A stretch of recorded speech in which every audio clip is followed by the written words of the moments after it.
Hello and welcome back everyone. तो हमने पिछले लेक्चर में बेसिक चीज़ें पढ़ी थी, कुछ हिस्ट्री ऑफ सी से रिलेटेड, हिस्ट्री ऑफ सी कहाँ से आई, कौन सी लैंग्वेज से डराइव हुई, ये सारी चीज़ें।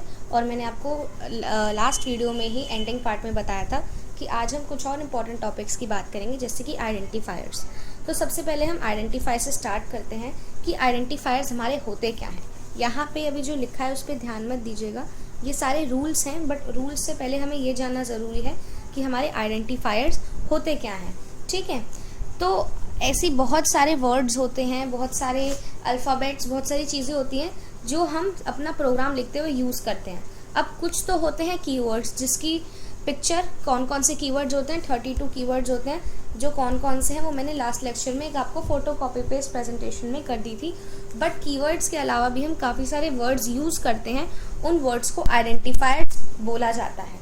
अब ऐसा तो नहीं है हम कुछ भी लिख देंगे और वो प्रोग्राम उसको एक्सेप्ट कर लेगा, नहीं।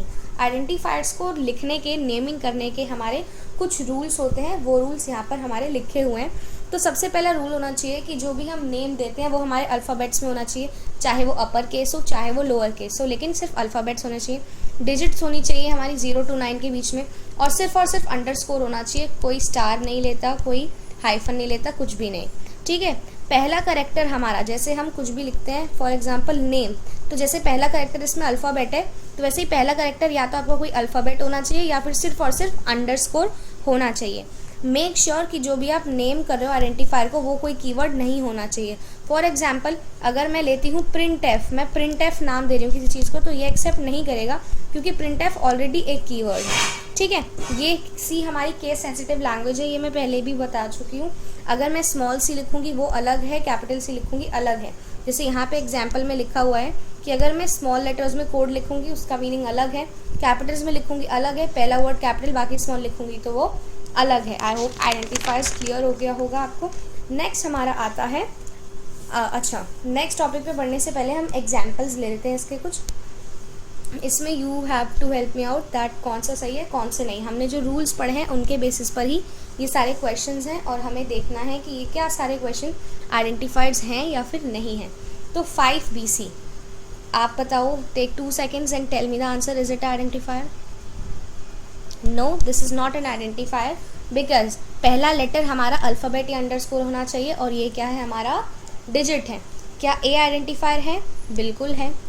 क्या हमारा इंट आइडेंटिफायर है? आइडेंटिफायर हमारा इंट नहीं है, क्योंकि इंट एक कीवर्ड है। क्या हमारा रिकॉर्ड हैशटैग कोई कीवर्ड है? रिकॉर्ड यहाँ तक तो बिल्कुल ठीक है, कोई मिस्टेक नहीं है, लेकिन हैशटैग हम अपने आइडेंटिफायर में यूज़ नहीं कर सकते, तो रिकॉर्ड भी हमारा कोई आइडेंटिफायर नहीं है। अच्छा, नेट पे, क्या ये हमारा आइडेंटिफायर है? अब तो आप समझ जाओगे, ग्रीन पेन सिलेक्ट कर लिया तो है। ओके, तो हमने बीच में क्या करा है, अंडरस्कोर यूज़ किया है जो कि बिल्कुल वैलिड है, ये अल्फ़ाबेट्स यूज़ किए हैं जो कि बिल्कुल वैलिड है। क्या हमारा गूगल पे है आइडेंटिफायर? नहीं, क्योंकि बीच में स्पेस है और हमें स्पेस भी नहीं रखनी है आइडेंटिफायर में। एवरेज नंबर में भी यही सिचुएशन है, बीच में स्पेस है तो ये भी आइडेंटिफायर नहीं है। वैल्यू बिल्कुल है आइडेंटिफायर ये, क्योंकि अल्फ़ाबेट्स में लिखा हुआ है। अब स्टार्टिंग में अंडरस्कोर यूज़ करा है, उसके बाद अल्फ़ाबेट्स है, तो ये भी बिल्कुल करेक्ट आइडेंटिफायर। आई होप इस छोटी सी एक्सरसाइज से आपको आइडेंटिफायर्स क्लियर हो गए होंगे। नेक्स्ट टॉपिक हमारा आता है डेटा टाइप्स।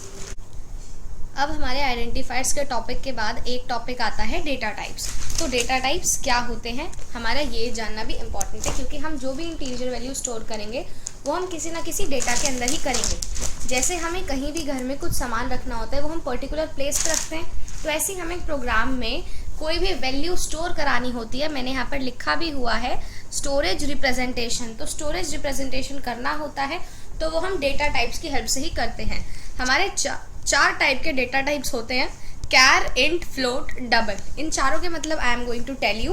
कैरेक्टर होता है जब हम कोई भी कैरेक्टर वैल्यू स्टोर कराते हैं, जैसे मान लो मैंने लिया CH, है ना, वो दो अल्फ़ाबेट्स मिलके कैरेक्टर बनाते हैं, ठीक है। या मान लो ST, ये ले लिया, ये होता है हमारा कैरेक्टर। इंट हो गया कोई भी इंटीजर वैल्यू, है ना, इंटीजर वैल्यू जैसे जिसमें आपको एक ऐसा वेरिएबल लो, ऐसा कॉन्सोनेंट लो, जो भी कहो, जिसमें आप एक इंटीजर वैल्यू स्टोर कराओगे, ABCD कुछ भी हो सकता है। फ्लोट हमारे होते हैं पॉइंट वालों के लिए, जब हमारे पॉइंट, अगर हमें डेसिमल के बाद सिंगल डिजिट चाहिए तो फ्लोट, और अगर हमें डेसिमल के बाद मल्टीपल डिजिट्स चाहिए तो उसके लिए हम डबल यूज़ करते हैं. The way we will move forward, the way more we will know about this. Okay, तो अब हमारी कुछ इसकी रेंज होती है. उसको रेंज को जानने से पहले हमें ये करना इम्पॉर्टेंट है. इसमें से कई आप में से कई बच्चों को पता भी होगा, बट दिस इज़ हमारी एक बाइट में 8 बिट होती हैं. एक निबल में कितना होता है इसका स्क्रीनशॉट ले लीजिए. I am giving you 5 seconds. So 1 2 3 4 and 5. Okay, so ये आपने देख ही लिया. तो हमारा फिर आता है बेसिक डेटा टाइप्स जिनकी हमने बात करी है. ठीक है. अच्छा, ये करने से पहले एक और चीज़ है छोटी सी, उसको देखते हैं.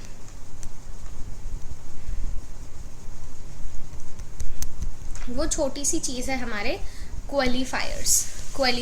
ठीक है. क्वालिफायर्स हमारे दो होते हैं. ठीक, साइज और साइन, यानी कि साइज क्वालिफायर्स और साइन क्वालिफायर्स. साइज क्वालिफायर्स के भी दो फर्दर पार्ट्स होते हैं, शॉर्ट और long. Short int, long int. Sign के होते हैं अनसाइंड और साइंड. साइन के कौन से होते हैं? अनसाइंड और साइंड. ओके, नेक्स्ट देखते हैं अब हम ये. तो हमारे यहाँ पे बेसिक डेटा टाइप्स लिखे हुए हैं. वेट, इसका स्क्रीनशॉट ले लीजिए पहले.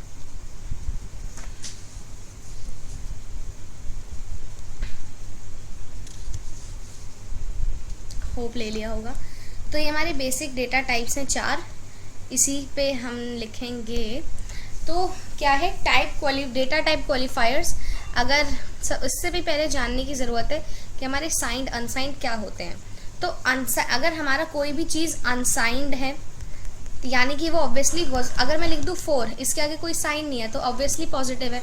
अगर साइंड है, मैं कह देती हूँ मैंने -4 लिखा है और आप बोल रहे हो कि 4 लिखा हुआ है, उसके आगे कोई वैल्यू साइंड है, तो साइंड वैल्यू प्लस भी हो सकती है और माइनस भी. तो ये चीज़ जो है हमारी, ये टेबल जो है, इसको ज़्यादा एक्सप्लेन करने का भी फ़ायदा नहीं है. बस इसको थोड़ा ऊपर से बता देती हूँ मैं कि अगर हमारा कोई भी कैरेक्टर साइंड कैरेक्टर है, यानी कि उसकी वैल्यू हमें पता है या तो प्लस होगी या माइनस होगी, तो वो कितने बाइट्स खाता है, कितनी स्टोरेज लेता है, 1 बाइट लेता है. और हमारी यहाँ पर रेंज है, रेंज दे रखी है. अब ये रेंज लर्न तो होगी नहीं, इसको कैलकुलेट करने का हम एक शॉर्टकट मेथड भी आपको ज़रूर बताएंगे इन द अपकमिंग लेक्चर्स. ये हम जैसे जैसे आगे बढ़ेंगे वैसे वैसे चीज़ क्लियर हो जाएगी. ओके, नेक्स्ट है हमारा टॉपिक कॉन्सोनेंट्स. कॉन्सोनेंट्स हमारे, एक तो हमारे हमने वेरिएबल भी सुना है, वेरिएबल जिनकी वैल्यू चेंज हो सकती है, कॉन्सोनेंट्स जिनकी वैल्यू चेंज नहीं होती. Not consonants, it's constant. Just give me a second. It's constant, not consonants. I am mistaken here. It's constants.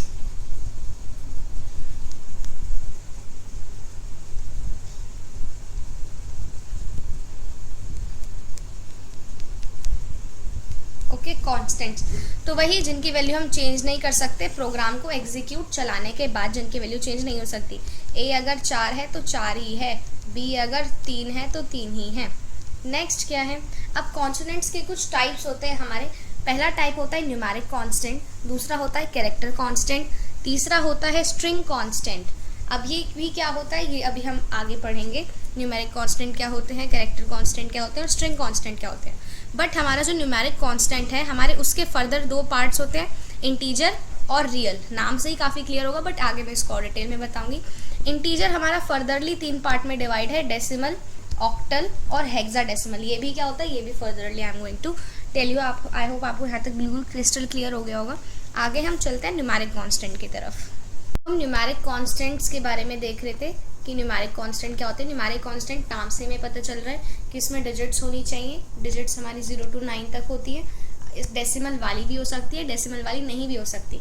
अगर जैसे हम इंट में लेंगे कुछ भी तो हम सिर्फ विदाउट डेसिमल वाली लेंगे. अगर हम कोई भी कैरेक्टर फ्लोट में लेंगे या डबल में लेंगे तो हम डेसिमल वाली भी ले सकते हैं. बट अभी सिंपल बात कर रहे हैं. तो न्यूमेरिक कांस्टेंट में डिजिट्स होती हैं जिसमें डेसिमल पॉइंट हो भी सकता है और नहीं भी हो सकता. 2 रूल्स होते हैं.